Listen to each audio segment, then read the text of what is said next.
These are the five, Ridwanullah ta'ala alayhim. These are the five main transmitters of Sahih Bukhari as a whole. An interesting thing for Hanafiya, for Ahnaf, and our Shaykh As'ad al-Sagharji, Damat Barakatuhum, is the great Shaykh of Ashiyakhul Ahnaf in Surya. So the interesting thing for Hanafi scholars is that out of these five, first two transmitters of Sahih Bukhari are Hanafi.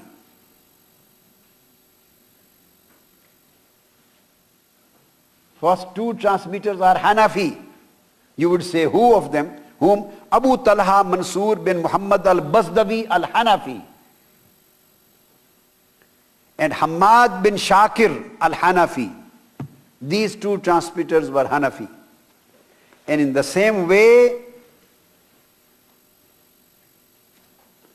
Sahih Muslim, let me tell the other thing. Sahih Muslim was also transmitted by many of Hanafi A'immah.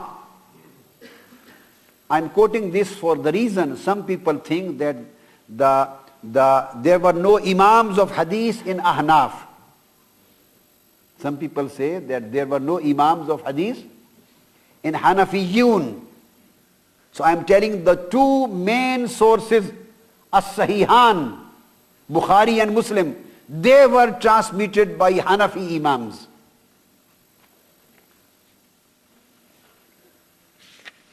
Imam Muslim, he wrote his book Al-Jami' as-Sahih al-Muslim. And the transmitter, very famous and prominent transmitter of Sahih Muslim was Ibrahim bin Muhammad bin Sufyan, Abu Ishaq an-Naisaburi. He was Hanafi. Sheikh Abu Ishaq Ibrahim bin Muhammad an-Naisaburi al-Hanafi. He is one of the famous transmitters of Sahih Muslim.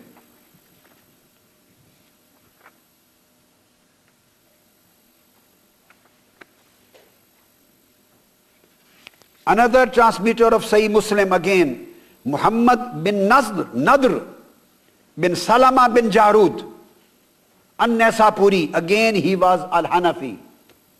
The second transmitter of Sahih Muslim, Imam Abu Bakr al-Jarudi an-Naisaburi.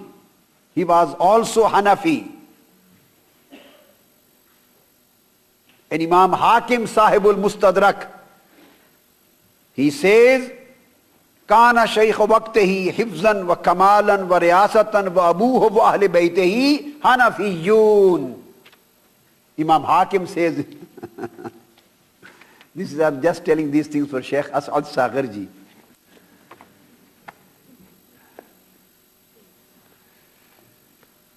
So these are five ruwat of Jami' as-Sahih of Bukhari. And then, as I told, the main transmitter is Imam Muhammad bin Yusuf al-Firabri. The main transmitter of Al-Jami' as-Sahih al-Bukhari is great, eminent student. He transmitted Jami' as-Sahih as a whole to his 12 students. Then one student, Imam Farabri, he transmitted it as a whole to another 12 students. So then from Farabri, the whole Al-Jami' as-Sahih was transmitted to 12 grade students.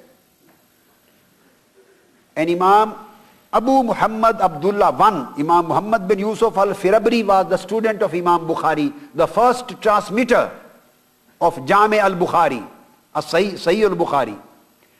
Then he transmitted to Imam Abu Muhammad Abdullah bin Ahmad as-Sarakhsi. He was Hanafi. Sarakhsa was the headquarter of Al-Hanafiyun. Shamsul Aimma Sarakhsi Sahibul Mabsut, his city. Imam Abu Muhammad Abdullah bin Ahmad as-Sarakhsi, he transmitted to him.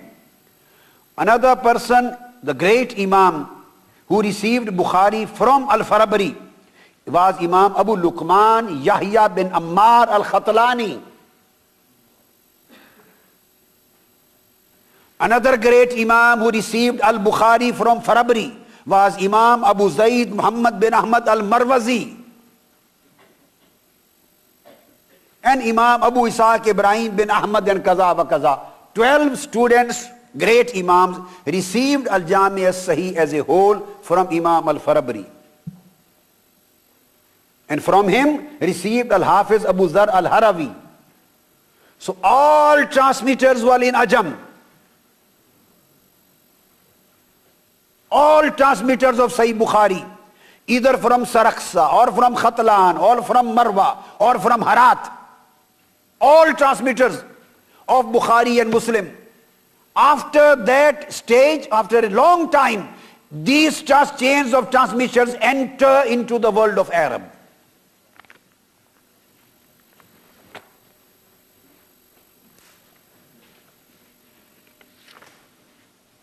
Subhanallah.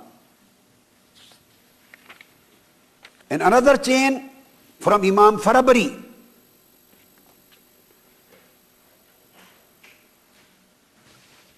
Imam Hammuyi or Imam Hamawi, there are two ways of saying. Imam Hammuyi or Imam Hamawi. He received Sahih Bukhari from Imam Farabri. This is the sixth one. Sixth. And he was again in Mawara un-Nahr. And from him, Bukhari was received by Imam Abul Hasan Abdul Rahman bin Muhammad bin Muzaffar bin Muhammad bin Dawood ad-Dawoodi al-Bushanji. Bushanja. Bushanj is again in Herat in Afghanistan. And this is the chain of Imam Nawawi. And we have the chain through Imam Ibn Hajar Asqalani. So again he was from Herat. And from him, Sahih Bukhari was transmitted to Imam Abdullah al-Ansari. He was known to be Imam Abdul Awwal Abdullah al-Ansari.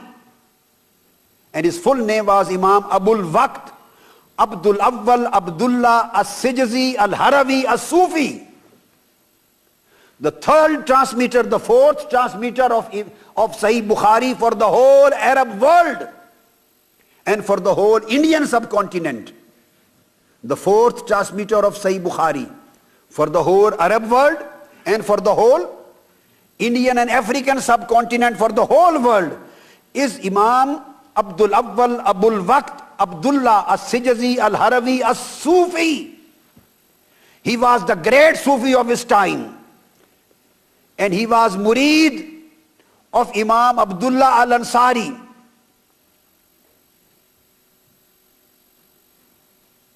Sahibu Manazil al-Sa'irin, Shaykh al-Islam Abdullah Ansari, the great Imam of Tasawwuf. He was his murid. And he gave him the name Abul Waqt because he held a great position and state in Tasawwuf and Ruhaniyya. So he was one of the great awliya and Sufiya of his time, and he was the sole transmitter at this level for the whole world of Bukhari. So Bukhari came to the world through Sufiya. Sahih Bukhari was transmitted to the whole world through Sufiya and awliya. So what is the point of denying the significance of Tasawwuf?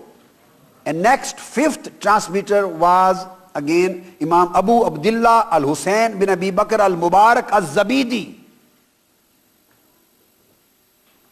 These were from Yemen, this scholar. So these were the chains through which Sahih Bukhari came to the scholars and came to the whole world.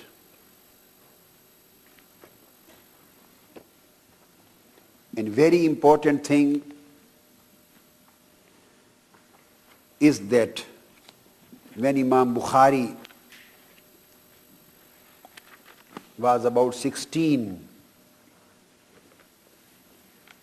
he said, I did not sit on the seat of Tahdis, the chair of Muhaddis, the chair of muhaddis, I didn't sit on the chair unless I studied all books of Ahlul Rai. And in those days, they used to say Ahlul Rai to the students of Imam Abu Hanifa.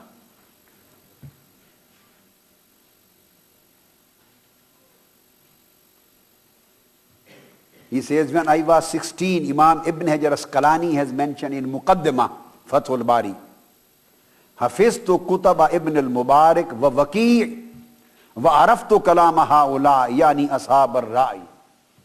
When I was 16, Imam Bukhari, he said, I learnt all books of Ahlul Rai, books of Imam Abdullah bin Mubarak and books of Waqi' bin al-Jarrah. I learned these books by heart. And only then I started sitting on the chair of muhaddis.